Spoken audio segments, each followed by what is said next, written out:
नमस्कार दोस्तों, कहानियों की श्रृंखला में आज सुनेंगे सुनीता जैन जी की कहानी राम सिंह। लेकिन उससे पहले मेरा आपसे विनम्र अनुरोध है कि अगर मेरे द्वारा सुनाई हुई कहानियाँ आपको अच्छी लगती हैं तो मेरे चैनल को सब्सक्राइब ज़रूर करें, लाइक करें और अपने दोस्तों और परिचितों में शेयर भी करें। बेल आइकन दबाना बिल्कुल भी ना भूलें। आज सुनिए राम सिंह।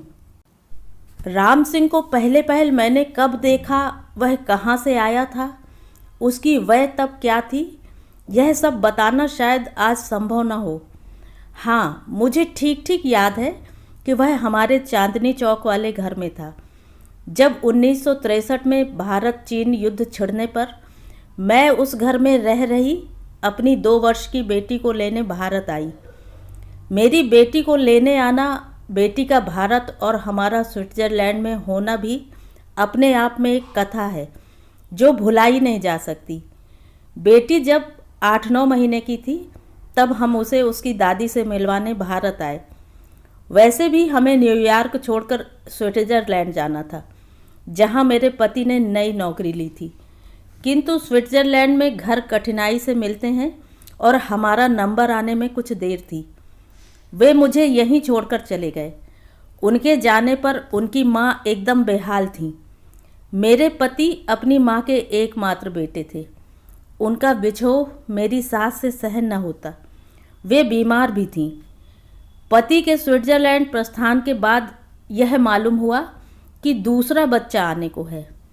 बस तो क्या, मेरी सास, उनकी 7 बहनें तथा अन्य परिजन बारी बारी से कभी हंस के कभी नसीहत दे मेरे पीछे पड़े कि मैं अपनी बेटी, अपनी पहली संतान अपनी सास के पास छोड़ दूं तो उनका मन लगा रहेगा।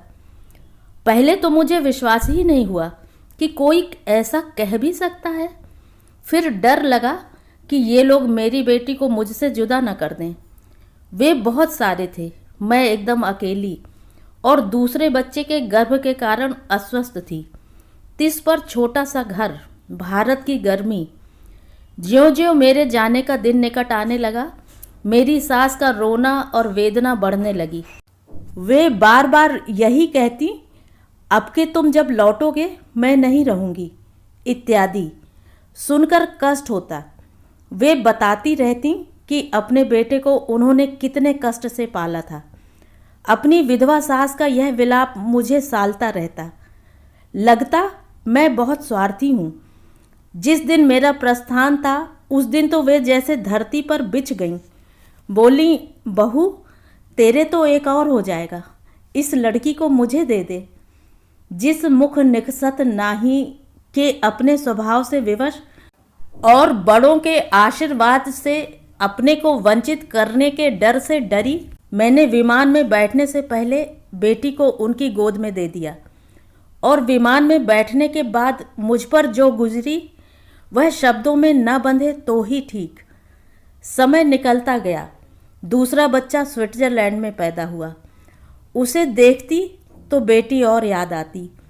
कभी किसी बच्चे को मम्मी कहते सुनती तो ठगी रह जाती। मैं 2 बच्चों की माँ थी, पर मैंने अभी तक मम्मी नहीं सुना था। जब बेटी को छोड़ा वह बोलना नहीं सीखी थी। बेटा तो 5-1 महीने का ही था। इसी सब उदास करने वाली स्थिति के कारण मेरा मन पीछे समय में जाने लगा और तभी भारत चीन के बीच युद्ध छिड़ गया। उन दिनों ना तो घर में टेलीविज़न थे, ना विदेश में आप दनादन फ़ोन कर सकते थे। मात्र पत्रों की सुविधा थी और उन्हें भी आने जाने में पूरा मास ही बीत जाता था। मेरे निरंतर भारत जाने की रटन से तंग मेरे पति ने भारत में पूल ऑफिसर का पद स्वीकार कर लिया था, पर मैं रुकने को एक दिन भी तैयार न थी और उन्हें जाकर पद पर पहुंचने में अभी समय था। सो मुझे और 5-6 महीने के मेरे बेटे को उन्होंने इटली से पानी के जहाज में बैठाकर बम्बई के लिए रवाना कर दिया। बम्बई से दिल्ली तक रेल का सफ़र था। पानी की वह दुखदाई यात्रा कर और फिर ट्रेन से दिल्ली एक नन्हे बच्चे को साथ लेकर मैं पहुंच ही गई। इससे पहले कि दिल्ली पर मेरी कल्पना में कोई चीनी आक्रमण हो जाता और मैं अपनी बेटी को खोज न पाती। बेटी तब तक 2 वर्ष से बड़ी हो चुकी थी, बोलने लगी थी, किंतु जब उसे कहा गया कि यह तुम्हारी माँ है तो उसका वह भय मारा मुख देखते ही बनता था। वह आंख में आंसू भरकर कभी मेरी सास को देखती, जो उसके लिए अब तक माँ थी, कभी मेरी ओर। जब मेरी सास ने भी उसे कहा, हाँ हाँ जाओ ना, यह तुम्हारी माँ है, तुम्हारी मम्मी है, तो वह आहत बच्ची डर कर जिसकी गोद में जा छुपी वह राम सिंह था। और राम सिंह को जाने कैसे हमसे अधिक समझ गई थी कि वह सैर कराने के बहाने उस घबराई और डरी बच्ची को घर से बाहर ले गया। राम सिंह जब तक हमारे पास रहा और जिया, मेरे और मेरे बच्चों के बीच ढाल बना रहा। उन्हें मुझसे, मेरी झुंझलाहटों से और नासमझियों से बचाता रहा। बीच बीच में ज़रूरी हो तो मुझसे खफा भी हो जाता। फिलहाल मैं खफा थी स्वयं से। जिस बच्ची की याद में 1 वर्ष एक युग सा बिताया, वह मुझे माँ नहीं मान रही थी। यह एक खीज और झेप का कारण तो था ही, और अपनी इस पीड़ा में मैं अकेली थी। मेरी सास अपने प्रेम से लैस थी और मैं अपने माँ होने के अधिकार से। इस ठना ठनाई में बच्ची पर क्या न बीतती। मेरे लिए नियति का क्रूर उपहास भी था और आत्मग्लानि जैसा भी कि भावुकता के एक क्षण में मुझसे जो 1 वर्ष पहले हुआ, उससे अब कितने प्राणी प्रभावित थे। अबोध बेटी, जिससे पहले उसकी एक माँ छूटी, अब दूसरी छूटने को थी। मेरी सास, जो पहले अकेली थी, अब बच्ची के मेरे पास आ जाने के बाद कितनी अधिक अकेली होंगी। और मैं मूढ़ सी इस सब का कारण भी थी और अवश भी। शायद स्थिति इतनी गंभीर नहीं थी जितनी मेरे भावुक मन में उसकी स्मृति। कुछ महीने बाद जब पति दिल्ली लौट आए तो उन्होंने ही निर्णय लिया कि दोनों बच्चे साथ पलेंगे और चांदनी चौक में बेटी को अधिक दिन नहीं छोड़ा जा सकेगा। अब तक मैं अपनी अति उदारमना जेठानी की अतिथि थी। जाहिर था कि उस घर में इतनी जगह नहीं थी कि एक और गृहस्थी बच सकती। सो पति के नौकरी संभालते ही हमने अपने लिए घर देखना आरंभ किया। दिल्ली में घर भी इतनी सुविधा से नहीं मिलते, ना ही उन दिनों दिल्ली में इतनी कॉलोनी बनी थी। मेरी माँ के घर के पास एक घर खाली था, उनके किसी परिचित का। माँ की सहायता से वह हमें मिला, किंतु चांदनी चौक छोड़ना अन्नू के लिए कितना दारुण रहा होगा, यह कौन जाने। यदि राम सिंह ना होता तो जाने क्या होता। हम 2 माँओं के बीच तीसरी और असली माँ राम सिंह अन्नू को बहलाकर हमारे साथ नए मकान में ले आया। गनीमत थी कि बच्ची अपने भाई से प्यार करने लगी थी और दोनों संग खेलते भी थे। धीरे धीरे मेरी इस छोटी सी गृहस्थी को चलाने वाला भी राम सिंह ही था, क्योंकि नए घर आने के कुछ ही महीने बाद जिस सूचना ने मुझे सुन्न कर दिया, वह यह कि मैं एक बार फिर माँ बनने वाली थी। जब मेरी माँ को यह पता लगा, वे भी मुझसे नाराज हुई कि कैसे इतने बच्चे पालोगी। किंतु आज की लड़कियों की तरह मेरी कल्पना में भी यह बात नहीं आई कि बच्चे की हत्या की जा सकती है। हाँ, यह प्रण अवश्य किया कि यह बच्चा हमारी अंतिम संतान होगा, क्योंकि मैं स्वयं अंदर तक दुखी थी और चिड़चिड़ी हो गई थी। राम सिंह ही दोनों बच्चों को तैयार कर नर्सरी स्कूल पहुंचाता, लाता और घर का सब काम करता।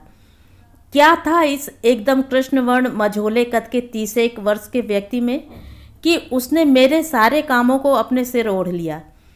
आज भी याद आता है वह, तो आंसू रुकते नहीं। बहुत कम बोलता था वह, बच्चों से बोलता था। उनका कोई भी काम उसे अरुचिकर नहीं लगता, न मैले कपड़े, न नहलाना धुलाना, न बार बार गीले बिस्तर को बदलना। किसी बच्चे के बिस्तर गीला करने पर यदि मेरा धीरज छूटता तो वह कहता, सीख जाएंगे अम्मा, आपने कभी किसी को बड़े होकर गीला करते देखा है? ये भी नहीं करेंगे। कैसी अद्भुत बात, कितनी सरल उक्ति। ऐसा ही था वह, शायद बिहार का था। पूछने पर कहता, हमारा कोई नहीं, यही तो अपने हैं अब। और बच्चों के साथ उलझा रहता। नए घर की छत 2-3 घरों से जुड़ी थी। एक छत से दूसरे मकान की छत पर जाया जा सकता था। छत पर बरसात के बाद कुछ कीमती सामान धूप लगवाने के लिए भेजा गया। शाम को उसमें से एक कंबल चोरी हो गया। पति घर आए, उन्हें पता लगा। राम सिंह पर संदेह का तो सवाल ही नहीं था, किंतु जाने कैसे और लोगों ने उनसे कहा, पहले तो अपने घर के नौकर को पुलिस में दो।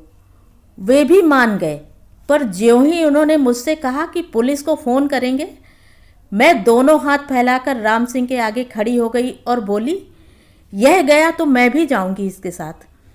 मेरे इस दुस्साहस पर वे अवाक रह गए, क्योंकि मैं तब तक बहुत ही भीरू थी और कभी उनका सामना मैंने नहीं किया था।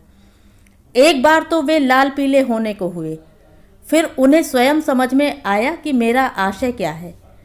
राम सिंह मेरे पीछे से गिड़गिड़ करता रहा, अम्मा कोई बात नहीं, ले जाने दो पुलिस को। नहीं राम सिंह, तुम नहीं जाओगे। मैंने रोकर कहा, मैं राम सिंह पर इससे ज़्यादा कीमती चीज़ें वार सकती हूँ। यदि वह चोर है तो कोई ईमानदार नहीं हो सकता। मेरे इस अकस्मात रौद्र रूप से सारा घर सामान हो गया, पर एक उदासी थी जो मुझे बहुत दिन घेरे रही। उस दिन मैं और राम सिंह जिस रिश्ते में बंधे, वह आज भी मेरे लिए वैसा ही है। यद्यपि राम सिंह को गुजरे आज 30 वर्ष से अधिक हो गए। इस घटना के कुछ ही महीने बाद हम फिर से अमेरिका चले आए और राम सिंह मेरी जेठानी की गृहस्थी में लौट गया।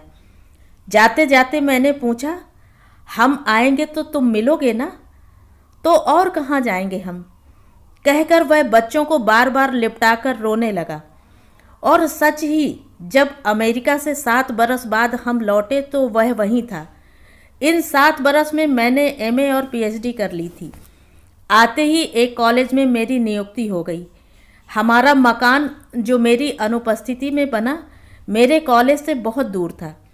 प्रतिदिन 18 किलोमीटर जाने और आने में शाम हो जाती।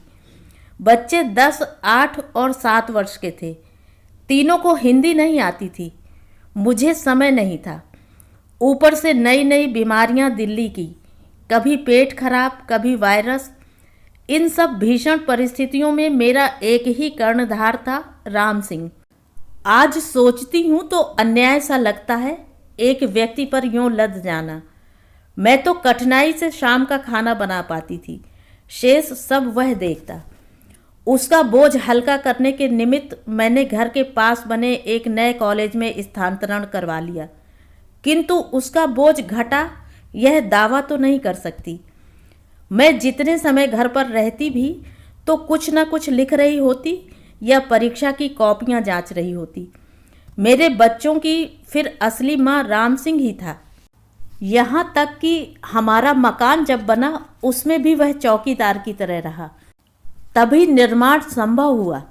यह बात बाद में मेरे परिवार वालों ने मुझे बताई कि मेरे घर की एक एक ईंट राम सिंह की देखरेख में लगी। एक एक सीमेंट की बोरी और लोहे की छड़ का उसने हिसाब रखा।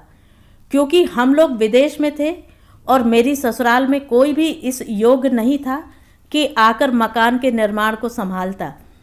मेरे बड़े भाई ने मकान बनवा तो दिया, किंतु 24 घंटे चौकसी पर जो रहा वह राम सिंह ही था। दुर्भाग्य कि हमारे भारत लौटने के बाद उसी मकान में राम सिंह बहुत दिन नहीं जिया। अब तक वह शायद 40 बरस का हो गया था। ठीक से तो वह भी नहीं बता पाता कि क्या उम्र थी उसकी। उसकी दोनों टांगें धीरे धीरे वक्र सी होने लगीं।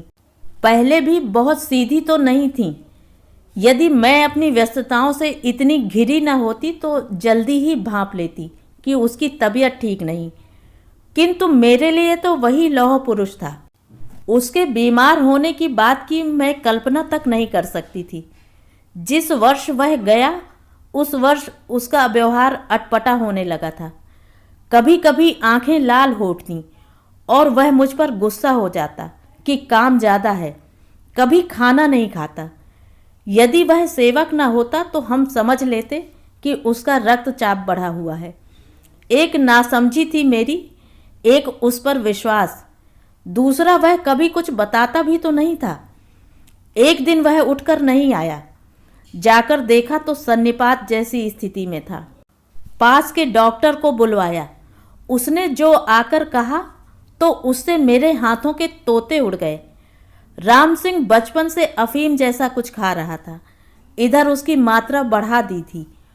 उसका गुर्दा फेल हो गया था। डॉक्टर को ऐसी आशंका थी। राम सिंह को सफदरजंग में भर्ती करवा दिया गया। मैं कॉलेज जाती, बच्चों को दिन का खाना बनाकर देती, भागकर शाम को उसे देखने अस्पताल जाती, आकर रोने लगती। फिर शाम का खाना, कपड़े धोना, घर की सफाई, खरीदारी। पति का दफ्तर शहर के दूसरे सिरे पर था। जल्दी जाते, देर से आते। बच्चे छोटे थे, होमवर्क से घिरे थे और मैंने कभी राम सिंह के अतिरिक्त किसी को रखा नहीं था। इतनी जल्दी मिलता भी कौन? और वह नहीं रहेगा, यह कोई मुझे कह देता तो मैं ही फिर बिस्तर से उठती नहीं। उसे देखने जाती रही। वह दिन दिन कोमा में जाता रहा। कभी कभी बात भी नहीं होती।